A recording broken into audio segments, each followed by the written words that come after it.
Saudações terráqueos.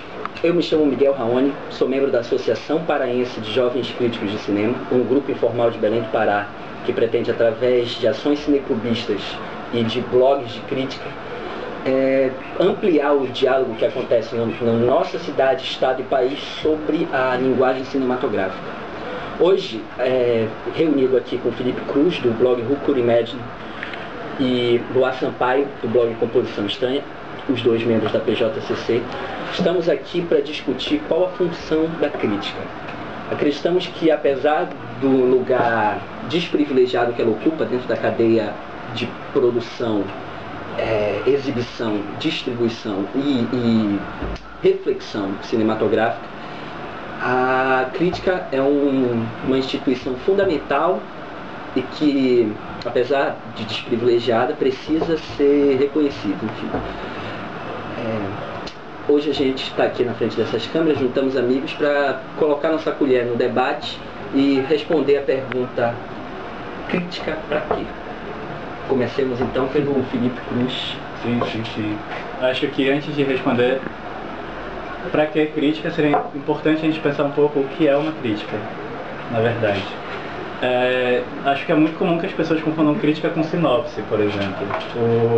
Um dos grandes problemas da produção de crítica, acho que não só no Brasil, mas em vários países, é que geralmente as críticas que a gente tem acesso mais facilmente, das revistas de grande circulação, ou dos blogs mais visitados, ou subsidiados por grandes servidores, são, na verdade, sinopses do filme. O cara te conta a história do filme, fala se a atuação foi boa ou ruim, se o roteiro é verossimilhante, é isso, acabou a crítica dele. Quer dizer, ele não te oferece de fato uma reflexão sobre a obra com que tu entrou em contato, ou que tu pretendas entrar em contato no futuro.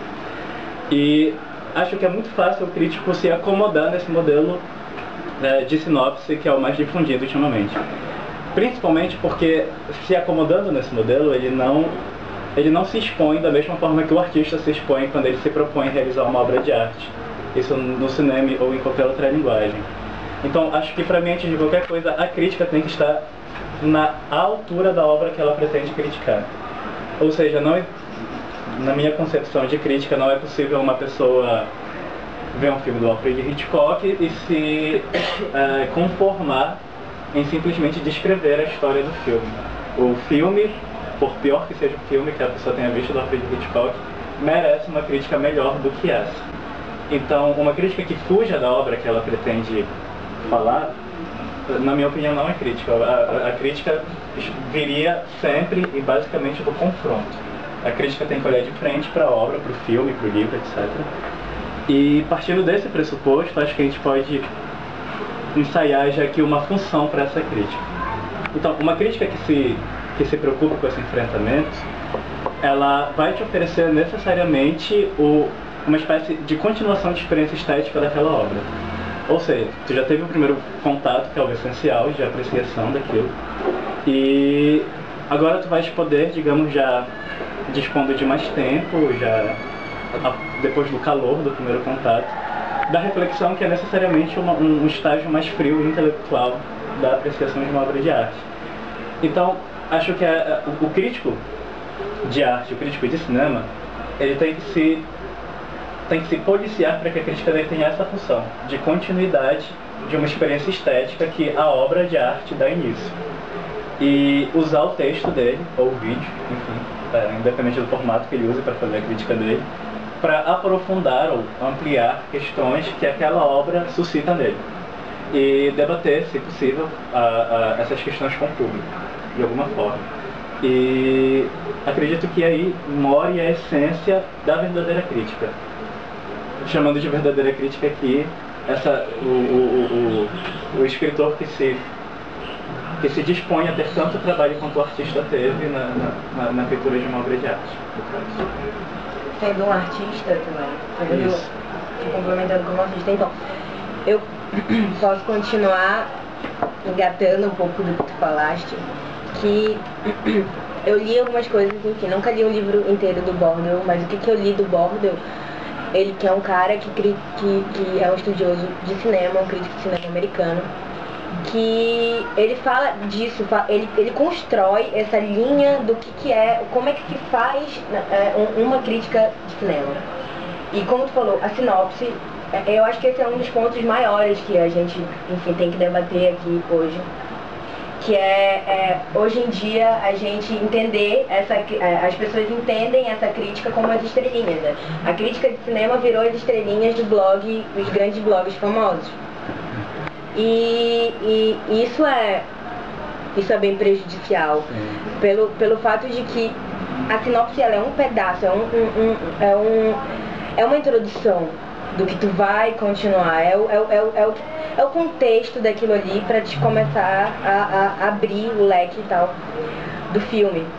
E, enfim, é isso, eu concordo muito contigo, e, enfim, sobre esse prolongamento que o crítico de cinema dá, que é a ideia, que, enfim, que foi algumas coisas que eu li no Bazin também, que é o francês, que fala sobre cinema. O crítico de cinema, que ele afirma esse prolongamento do entendimento, da estrutura e da sensação, na real. Sim. Saca? É tipo da experiência, saca? Esse prolongamento. Só que eu fiquei pensando nesse didatismo e em como fazer uma crítica, que foi o que a gente acaba pesquisando e acaba encontrando. E eu comecei a nomear esses tipos de críticas que a gente acaba vendo, saca? A gente acaba percebendo que existe a crítica, enfim, que não são, enfim, pra mim não é de fato uma crítica. Que são as estrelinhas, quantas estrelinhas aquele filme recebeu, e é apenas isso.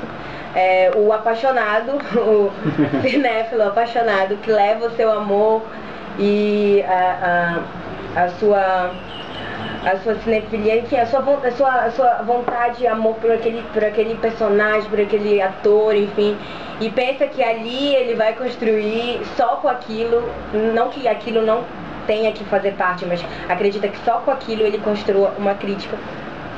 E tem, enfim, eu fico pensando que, na verdade, a função, pra mim, resumindo tudo isso, a função do crítico, vendo todas essas informações e tentando captar elas, é esse cara que vai falar dessa linguagem, tendo uma gramática, sabendo da gramática, pensando no gosto, pensando na subjetividade do que é o gostar, mas além daquilo, com paixão, mas além daquilo, mas que escreva de uma maneira e que fale e que apresente da mesma maneira, enfim, continuando e reafirmando o que tu falaste, da maneira apaixonada que ele entendeu aquilo ali, mas que tenha ainda, enfim, um grau teórico, uma linha, saca? Eu acho que é necessário que essa linha existe para ele, essa linha gramatical de linguagem, para que ele consiga realmente explanar o que ele quer falar. Enfim, então, resumindo, o cara não vai falar que o ator, ele não gostei desse filme, o crítico, ele não, em nenhum momento a gente vai dar relevância, pelo menos eu não dou. O crítico que fala que eu não gostei daquele filme porque o ator estava com um vício de linguagem.